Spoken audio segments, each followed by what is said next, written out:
आज हम एक ऐसी कमाल की डिश की कहानी जानेंगे जो बहुत ही सादा चीज़ों से बनती है, लेकिन इसका जायका ऐसा है जो हमेशा याद रह जाता है। तो बात सिर्फ रेसिपी की नहीं है, बल्कि ये समझने की है कि जायकों को एक एक करके कैसे बनाया जाता है, बिल्कुल शुरू से। तो ठीक है, चलें शुरू करते हैं और देखते हैं कि इस डिश की रूह यानी इसकी बुनियाद क्या है। सबसे पहले तो आता है चिकन, जो इस पूरी डिश का हीरो है समझें। यही वो बुनियाद है जिस पर बाकी सारे जायके खड़े होंगे। और फिर आते हैं चावल।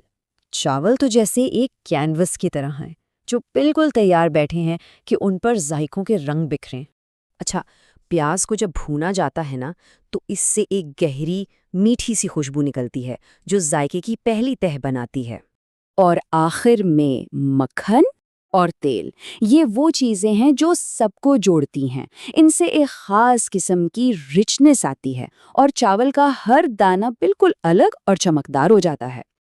अब देखें, यहाँ मज़े की बात यह है कि ये जो शुरू के स्टेप्स हैं ना, ये असल पकाई शुरू होने से पहले ही एक ज़बरदस्त जायके की बुनियाद रख देते हैं। तो बुनियाद तो बन गई, अब देखते हैं कि इस पुलाव में खुशबू और जान कैसे डाली जाती है।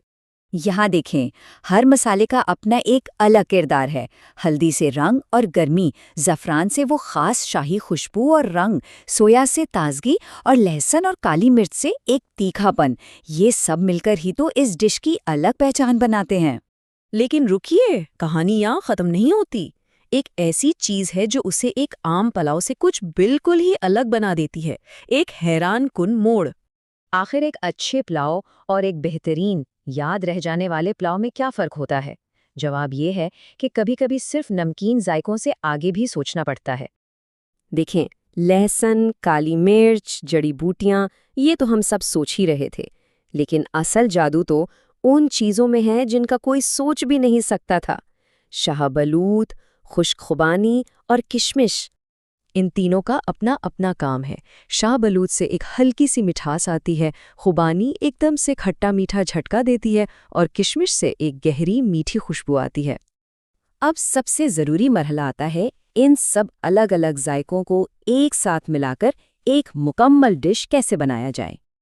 ये समझना ज़रूरी है कि पुलाव सिर्फ एक डिश का नाम नहीं है, बल्कि ये पकाने का एक ख़ास तरीका है। इसमें चावलों को पहले भूना जाता है ताकि वो बाद में शोरबे का सारा जायका अपने अंदर अच्छी तरह जज्ब कर लें। और बिल्कुल आखिर में जब सब कुछ तैयार हो, तो डिश को मुकम्मल करने के लिए उसमें थोड़ी हरियाली और मटर शामिल किए जाते हैं। इससे रंग भी खूबसूरत हो जाता है और एक ताजगी भी आ जाती है। और नतीजा नतीजा एक ऐसी डिश है जिसे खाकर मुंह से बेअख्तियार निकलता है, वाह माशाल्लाह, एक मुकम्मल, मज़ेदार और मुतवाज़िन जायका। तो क्या एक बेहतरीन रेसिपी सिर्फ कुछ हिदायत होती है, या फिर ये एक दावत है कुछ नया बनाने की? ये पुलाव हमें यही सिखाता है कि असल फनकारी सादा चीज़ों को लेकर उन्हें कुछ गैर मामूली बनाने में है।